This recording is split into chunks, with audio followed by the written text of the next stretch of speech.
what Draymond had to say to the media postgame. Not an angry black man. I'm a very successful, educated black man with a great family. And I'm great at basketball. I'm great at what I do. The agenda to try to keep making me look like an angry black man is crazy. I'm sick of it. It's ridiculous. So Draymond thinks that there's an agenda against him to paint him in a certain light. But I'm looking at the resume. I'm looking at the prior incidents. I'm looking at somebody who just had to have a meeting with his team to talk about how he's going to maintain his composure. I'm looking at somebody that put Rudy Gobert in a chokehold and hit Nurkic in the face last season. So he kicked LeBron James in the groin in the finals. There's a history here. So I understand him wanting to get his point of view out there, and I respect his perspective. Unfortunately, I don't see it the same way because Draymond Green has a history of this. How many times have we had the conversation about how his behavior on the floor and these actions have put his team in a bad position because he's been off the floor because of them? So I understand him wanting to try to sell his side of things, but unfortunately, we have all of the past data points to reference with Draymond, and this is a pattern. Yeah, I don't respect his perspective in terms of what he's doing, trying to use racist tropes or stereotypes to give him cover for inexcusable behavior on the basketball court. That's what this is. This is not an agenda that the officials, the NBA referees have. Hell, Tony Brothers is a black man. He the one that called the foul. So it ain't nobody trying to paint you out as an angry black man. This is folks acknowledging that your conduct on the court is borderline and sometimes crosses the line. And last night was yet another example. What you did to Naz Reid wasn't right. Now, Naz Reid had a reach-in foul, but Draymond Green having his right arm go up and his left arm knock the hell out of Naz Reid, hit him in the face, that's unnecessary. You don't need that. And for Draymond to think that it's okay to take shots at other NBA players in that way and then use a stereotype or a racist trope as cover so the media can't ask you difficult questions where you have to answer for your behavior and be held accountable, it's offensive as a black man. There's no truth to it in your mind? Hell no. Ain't no truth to it. Ain't no truth to it. If this was any other player, we would say, yeah, that's inexcusable. That's unacceptable. You can't do those types of things. Everything, the smallest just outlined it. The man put Rudy Gobert in a chokehold. He stole on Nurkic in a game. He kicked LeBron James in the groin. Those are just the ones that we can remember. Those are the top line ones. Those are the top line ones. So it's a pattern of behavior. And we've acknowledged at every single turn that it's unacceptable. Now, what he's trying to do is make the refs think twice before they call a technical foul or a flagrant foul because he's only got 2 more T's before he has to serve an automatic 1-game suspension. That puts him at 7 technicals in the postseason. So that's what he's trying to do. He's greasing the skids because he understands how important he is. He understands the edge that he has to play with in order to be effective for his team, being an undersized big, knowing how he has to basically set the tone for Golden State defensively. And he also recognizes that it's going to be a heavier lift, a higher degree of difficulty with Steph Curry off the court. So I think Draymond understands all of this, and he's using the stereotype or the racist trope as cover to say that, to make the officials second guess whether or not they're going to call him the next time he does something borderline on the court. No. There was an incident last night with a a fan got kicked out. Okay, so there was a fan that said something and got kicked out, and maybe that was the reaction. Okay, he can say that about the fan, but that wasn't what the question was from the media. It was about the technical fouls. It's about the flagrant fouls. Right, on court. On court, right. The behavior on court.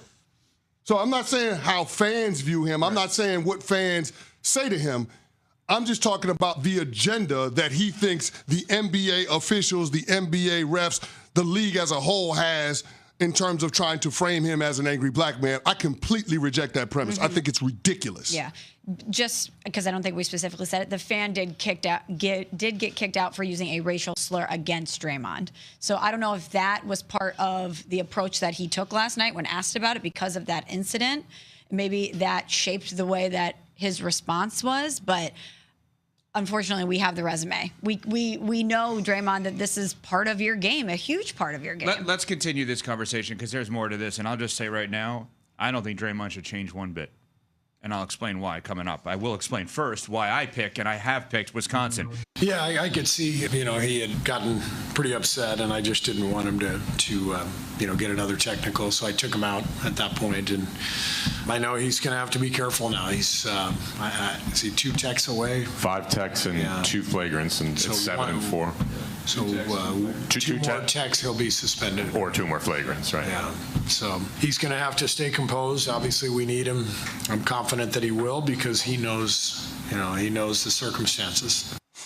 Draymond Green is who he is. And I don't think he should apologize for that part of it. And I don't think he should change. We don't have to like it. Some people may not respect it. Some people may think he deserves to be penalized more than he is. Draymond Green is a 6'5" center in the NBA for over a decade that will end up in the Hall of Fame. He's won 4 championships. He's one of the most important players of this era in the NBA. Mm-hmm. He is brilliant as a basketball player. Not like, he makes smart plays. No, he is a brilliant basketball player. There are very few players on the court that you could say actually compete with LeBron James mentally in terms of like minding the game. You're welcome, LeBron. Minding the game. Draymond Green is one of them. He cannot make it in the NBA without being like this. This is his value. This is his superpower. You take the good with the bad. I'm not suggesting everything he's done, Rudy Gobert, Nurkic, is right. But that's what you are saying. No, what I'm saying is... You're saying that it's acceptable. You're saying that he shouldn't change, which means being flagrant when it comes to fouls and hitting players in the NBA. Yeah, I don't blame him. He's out of the league if he's not doing things like that. He's not on the Warriors if he's not doing things like that. But they had a big... So it's socially acceptable. It's culturally acceptable when it comes to the NBA to kick a man in the groin or to put a man in a chokehold or to punch a guy in the nose. I'm not saying it's right. It's survival. Or to elbow Nas Reed in the face. That's okay. It's survival. How? How? Because he could be on a different team. None are like this. He never wants to leave this team with that guy. But didn't so we have the ends justify the means? Is for what him, you're saying. Well, for him, didn't we have the conversation that this behavior could have made him be on a different team? Because is the juice worth the squeeze if he's not out on the floor to help his team? He has done so much worse than he did last night, and he's still there. What team's Klay Thompson on? Dallas Mavericks. What did he do to hurt anyone? So health and safety of your competitors be damned. For him? And when we say competitors, those are your colleagues. Yep. It's supposed to be a brotherhood. It's okay to do that to other NBA players. It's his survival. To potentially injure them, to jeopardize their livelihoods. Okay. That's okay. What if other people took on that same mentality? Hey, I'm going to play like Draymond because he's had success doing it and it's survival. They don't have Steph. He does. And he never wants to lose that. That's the survival is not making it in the NBA, right? Like, it's going to sound stupid, but when I played high school football, I was terrible. I was awful, but I played quarterback. I didn't want to play football. I wanted to play quarterback.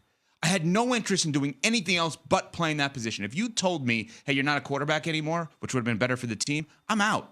I wasn't interested. You didn't love the game. You loved the title. No. You loved the title. No, it's not the title. I loved what quarterback did in terms of leading, in terms of helping, in terms of giving other people the ball. In terms of a part of leading is being able to sacrifice for the betterment of the team. That's leadership. I understand. So even if you can't be the starting quarterback, being a good leader means you're willing to do whatever it takes in order for the team to be successful. And I just like being the quarterback. To set that tone. Yeah, that's not leadership. No, at that point in my life, I was not. Absolutely not. I would never argue that. Yeah. But what I'm saying to you is I don't believe that Draymond's passion at this point in his life is to be in the NBA. I believe it's to be on the Golden State Warriors with Steph Curry. And I don't blame him for that. And I think everything he does, every moment of every game, is to ensure that he will never leave the side of Steph Curry. Is it right to other players? No. Could he hurt other guys? Yes. Is that okay? Absolutely not. But I wish he just embraced the obvious of, guys, this is who I am. This is how I play. This is how I'm going to end up in Springfield, Mass one day because of number 30. I'm his ride or die, not Klay. Me. But then why is he having a meeting with his team after what was a game 6 versus the Rockets, saying he was embarrassed by his behavior and he needs to keep his composure moving forward because of his value to the team? He has all of these exercises that he learned. He talked about it post-game, that's how he centers himself, talking with his loved ones. He talked to Tom Izzo. He meditated. He has breathing exercises. He's had to go to counseling and had to learn and sharpen these tools so that he can keep his composure, so that he doesn't have incidents like he had with Jokic or Gobert, because he's so valuable on the floor for the Golden State Warriors. Because he's awesome at basketball and he's brilliant on the court. When he's on the court. But there is So if he's so brilliant on the court, why can't he be effective without the shenanigans? That's the part I don't understand. Finish what you're saying. Well, I was going to say the whole point is that he needs to be out there on the floor because of the way he stirs it up, because of the value that he brings. But his own behavior takes him off the floor. So I don't know how we justify that or how in any way we give that a pass because he wants to